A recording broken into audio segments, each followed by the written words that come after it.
So Daniel, welcome back on the podcast. We've spoken before about raising in MENA, but today we're going to talk all about, or at least a little bit about Speedinvest, but really dive very much into your latest raise.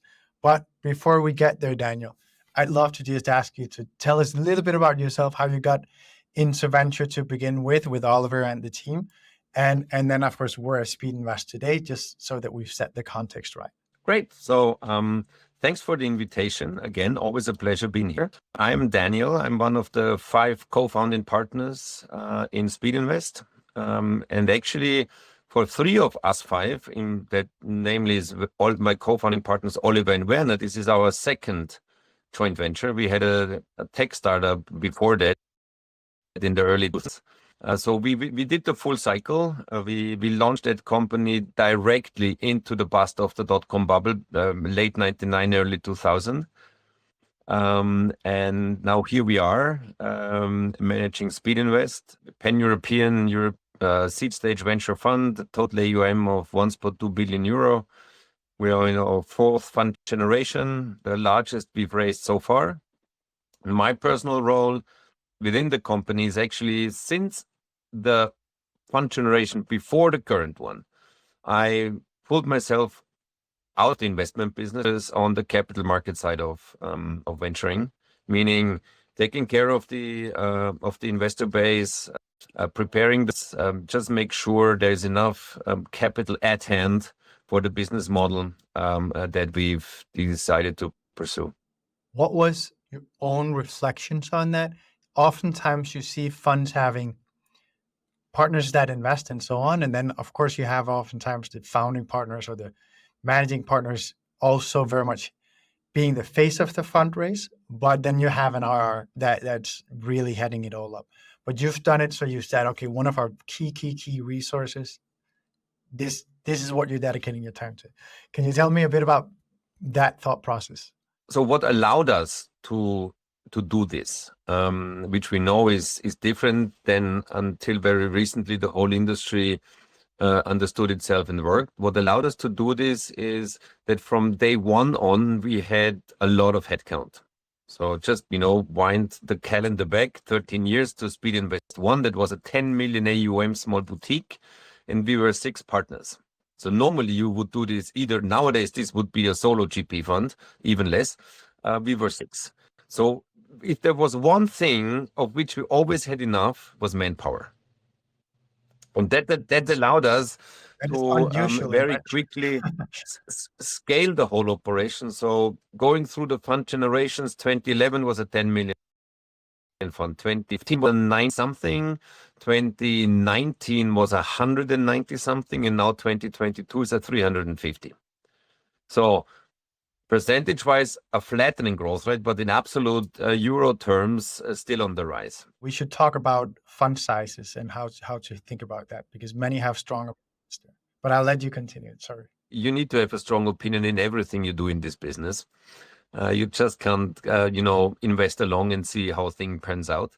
Over those almost 1.5 decades now that we are on the venture side of the business. Remember, the first 10 years we've been on the other side of the table, on the entrepreneur side. So the total lifetime spent in tech and venture for me is 25 years now. Plus Oliver and Werner and the others makes 100 man years of experience. And we've gone through several cycles. So we've gone through the dot-com bust. We've gone through what back then was called the digital winter, so 2001, 2, 3, and 4. We kept our company afloat. We turned it around like 2-3 times a year, pivoted it left to right. We were in state of perma pivot. And until we found our sweet spot, and then very quickly experienced how if scale kicks in, how quick this can happen. So literally the company went from literally being bankrupt in Q1 to having a treasury issue in Q4. And 1.5 years later, we sold. So if wind turns, in your favor, you need to be able to move quickly.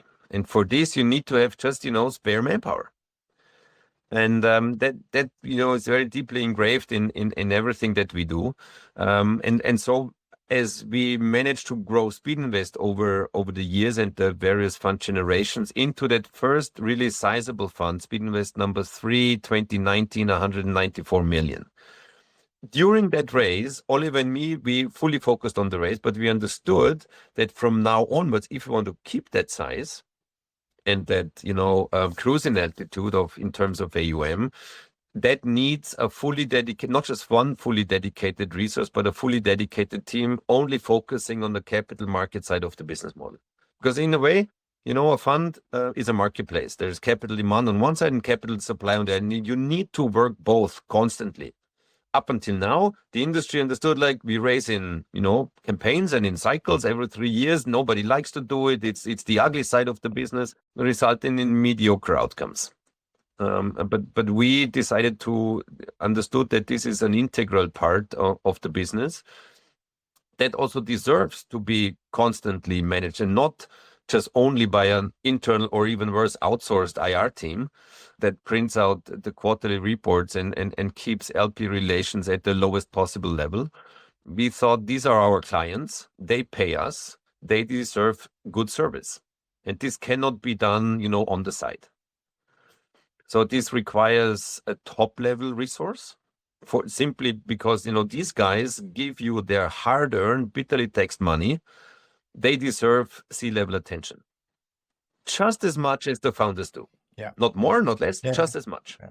Completely agree. And I think anyone listening to the podcast knows how much David and I are passionate around fundraising. This we understood probably a bit earlier than the mainstream of the industry. I mean, it's different, obviously, when you look into the whole private equity behemoth, $100 billion assets under management. They have 50 people in IR, also in the front office. But for a, say, sub 500 million AUM seed stage VC fund, this was uncommon. And this actually then, when we went into the raise for Speedinvest number 4, this paid out. Because we were able to send the same people again, to meet the same people, not different people, without any touch point in the 3 years in between. I'm literally every other week I'm on roadshow. I'm 1 week out of the office, 1 week desk work, 1 week out, 1 week desk work. That's impressive. Let me ask you, you described this, got to be ready for when the wind is in your back. And that's definitely what you have experienced. What we've just... Well, we experienced both headwinds and tailwinds. Exactly where you started with Fund 4. We definitely all had the wind in our backs, and then definitely everything fell off a cliff. Could you tell me a bit about that experience? Yeah, that was actually one of the most impressive experiences I had in all the fundraisers in the past. Actually in the course of the year 2022. So remember, fund is a vintage 22. We started raising in 21. First, you approach your existing LPs, say, guys, listen, we are 3 years in, approaching the end of the investment period. You know what that means. In 9 months from now, there will be a new fund. Who is up for it? And we had a very good comeback quota from existing LPs by headcount. Our LP base until then was very, private, individual, family office structured. It only with the 19 fund and the 22 fund in particular that we managed to break into the institutional asset manager market. So first we approached the existing LP. So we got initial positive encouraging feedback. Then we went out on the road. And that was in late 21, early 22, when notably the macroeconomic backdrop has already turned. That, interest rates actually in the US, the interest rate cycle was already over in 2019. We had 3 quarters Fed rate in Q3 2019, only for the COVID pandemic measures to hit and send the interest rate back down to zero. So the cycle that actually was already over. And in Europe, interest rate was just about to pick up when COVID hit. So that cycle got artificially prolonged by about 2 years, only to hit harder once that stimulus is over. And that was exactly what happened in 22. And the interest rates, inflation came in late 21, public markets flattened, the sentiment started to turn, but in private markets and in conversations with LPs, that was not a topic yet. So I remember fairly well those roadshows that I did in, say, end of Q1 into Q2 of 22.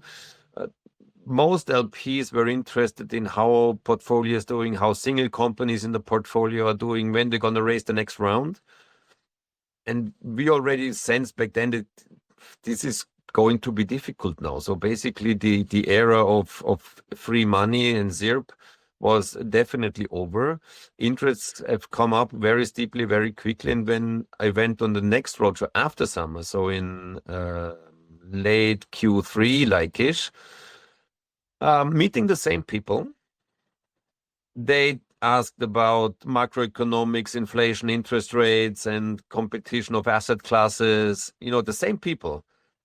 3 months later, totally like as if I don't know what happened, but that was a very impressive experience to see actually how long that lag until people actually internalize what's happening out there until it finds way to the conversation in the meeting. Now, when you look forward, we could just as well expect when real economy has already picked up again, but sentiment is still very,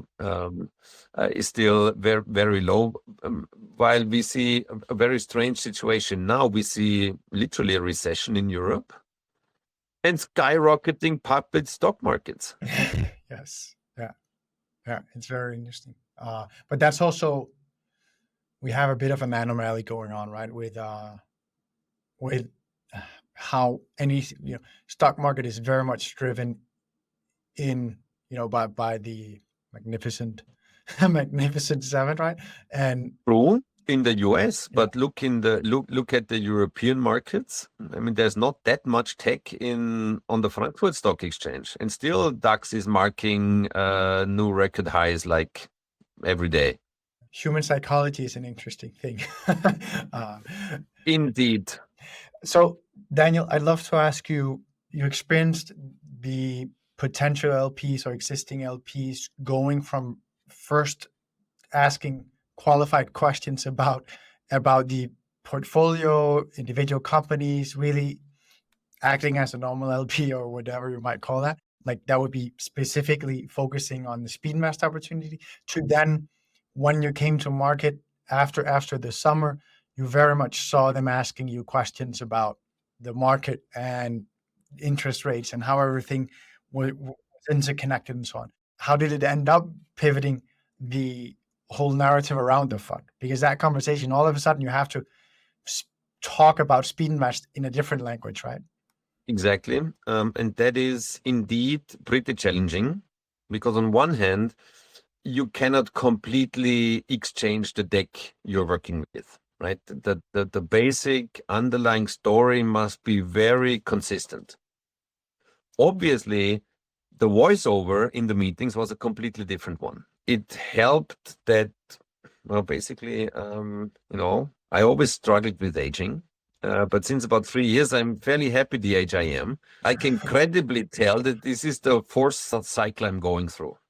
And prior to entering the tech industry, I was an institutional asset manager on the stock exchange. So that knowledge from back then also helps a bit.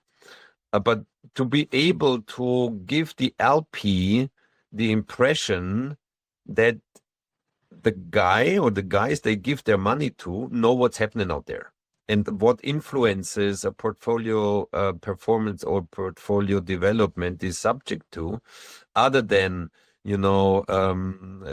getting ARR up and CAC down and CAC recovery period from 9.5 months to 8.9 months. It's the bigger picture in the background. If that is against you, it's super hard to perform. And those who know that invest in ventures, we're in for the long term. So normally a fund is 10 plus 1 plus 1, that is 12 years. Portfolio holdings tend to be even longer than that. See all the continuation vehicles and similar, and all the secondary activity going on is nothing else but expression that holding periods in private companies are being even more extended. So that can easily go to 14, 15, 16 years until the big eventual liquidity event is happening. And that actually, that goes beyond the normal fund life. And it also goes through minimum 2 economic cycles. For the LP to have the trust that the GP they chose to work with knows about these, elementary forces in the economy that can work for or against you is I think an important argument or a selling argument for a successful fundraise or not. Yeah, and especially in the current time when it's so present in everyone's mind that if you don't know how to navigate this, you're going to have a difficult time. I'd love to ask you, because you raised, like not many have done, a seed fund at the same time as you were also raising an opportunity fund. I'd love to ask you kind of what was the reception of those two? How was it different? To add context to that, how often did you talk to one LP about both? Or was it more, no, we had one profile for one and one for the other? There's one thing that LPs don't like. That's surprises.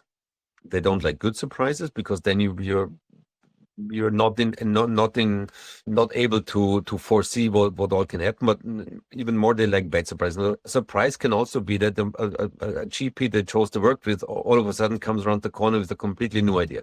Yeah, I want to do So fun. transparency and openness when speaking to LPs, and specifically when establishing new relationships, they want to know who you are. What all do you do? Where do you come from? How have you built up the investment strategy? What performance goals are you aiming to achieve? How does this transfer into portfolio construction? And what do you do to make this happen? And what do you do left and right of this? So we have always from day one on been very open that we have these two funds out now. The Opportunity Fund, it's true, was a premiere for us. It was the first time that we raised this in a fund. It's not the first time that we did investments by picking up our existing pro rata rights in joining Series B investments. In the years prior to the launch of this fund, we did this through SPVs. That once got beyond a certain point in volume, then you see obviously the quantity and quality coming from our own portfolio deal flow is good and large enough that it could support a fund for its own. So what you then need to do, yes, you're totally right. It is a very different product, and we are perceived as a pre-seed and seed stage investor. So the Speedinvest 1, 2, 3, and 4 have been, with a tiny exception of the first one, but 2, 3, and 4 are pretty much built by the same model. Speedinvest Opportunity is something different now. And you need to be able to show to the existing and the prospect LPs that you know that this is different. And this can't be done by the same way you did your previous 400 investments. So that means a dedicated own team for this, with a different skill set, a different professional experience, a very, very strict and transparently communicated rule book by which they can invest or not, to make perfect, and not the same investment committee. Make perfectly clear these are two governing bodies. Yes, true, under the same brand, but that alone is not it. It needs to be very clear that this is a different product. And yes, the sale was more difficult than the seed stage sale, because simply for one reason, we are not perceived as a growth stage investor. We do provide the market with good growth stage material. We have a long list of AAA growth Series B, C, D investors on our follow-on investors list, but we have not done it our own. So it was very clear from the beginning that we will never lead rounds from this fund. We can only co-invest. We need those AAA outside new GPs or VCs come in, lead the round, and if the valuation they pay by our own calculation still leaves enough upside, then we can join, or else we won't. I want to ask you a couple of maybe potentially quicker questions here, but feel free to go as deep as you want. I tried to be short. The first question, what were the 3 things that you think allowed you to be so massively successful as you were with your 2 funds? So one is, I think, for sure, consistency. always bring out the same people, the same names with a consistent narrative building up over several fund generations. Every new investment topic that we bought grew from the past or from our own experience. So that was for sure one, specifically helpful in a turning market. Then for sure being out there in the market for 12 years and having done nearly 400 investments just gave us the credibility and the brand name that we can build successful seed stage portfolios. So credibility, consistency. A third thing you would ask me, just have the capacity to service the LPs and the capital market. Now, I want to ask you, Daniel, what were your core learnings from the race then? That the economy does matter. That was, but in large parts of the industry, forgotten in 2020 and 21. Tech and VC is not an isolated thing for its own.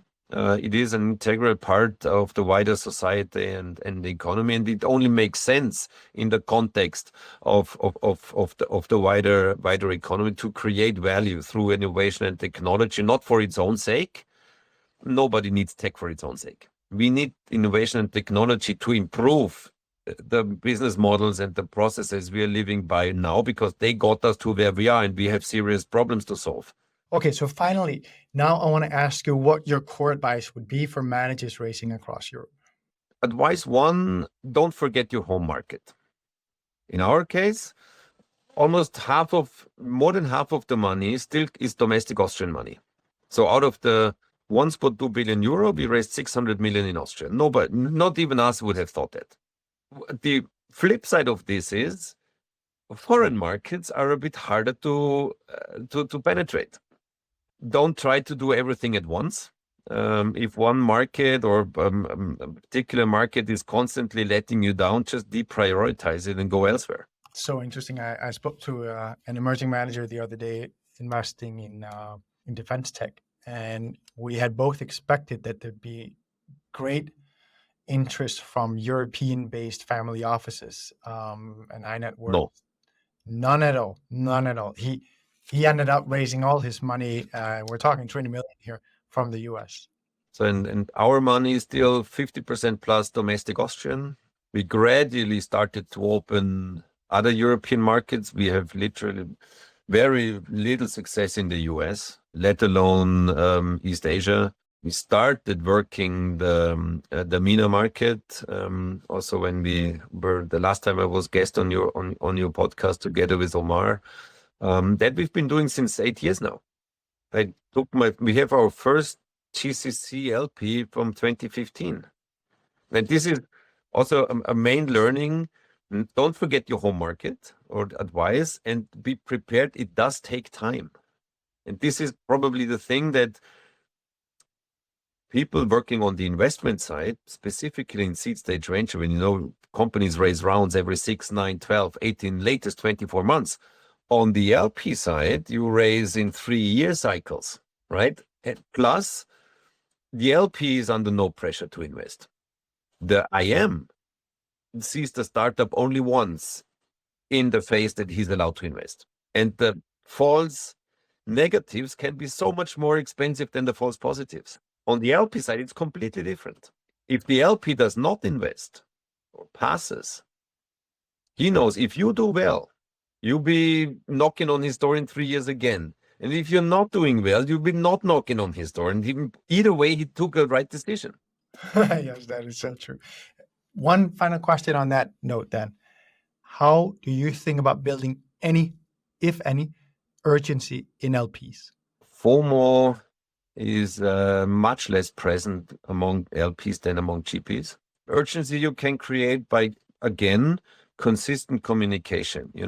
Set out a sketch of the fund you're going to raise, keep them updated in regular instances. If you have no relationship with them, once a quarter is enough, because then you have new numbers to tell. They need to fit the picture that you've told in the calls and the meetings before.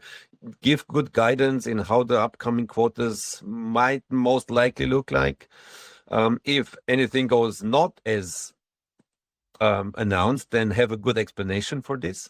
be prepared that an LP might only invest in your next fund. I was about to say exactly that we all only have as much capacity and energy. That's the point. And if you need to decide on whether I should spend my energy on engineering urgency versus engineering a long-term healthy relationship, it's definitely better invested in engineering the latter. Absolutely. And honestly, most urgency vectors are not very good for creating long-term relationships. And the important thing is because the most difficult fund to raise is probably not the first. Yeah, just the second. Yeah. The second or third. So the first one you can raise on story, your face, your background, your experience. You've been a fund manager with a AAA firm, you branch off, do your own thing, you're a successful exit founder. You can raise on the back of that story. Fund number 2, depending on how long the fund cycle is that you're working against. If it's on the longer end, fund number 1 better show some life signs. And then it's different between seed stage, early growth, so A and B, later growth, C and D and beyond, and pre-IPO. Patience is the biggest with the seed stagers, but latest by fund 3, the old funds better deliver some numbers. Yeah. So first fund you raise on story, second maybe still, third fund. This is very tips. Yeah. Between story and numbers, or qualitative raise, or qualitative equity story and quantitative equity story. Daniel, thank you so much for joining us for this. It was invaluable. Thank you. Congrats, of course, on the massive raise and success that you have with the Speedinvest team.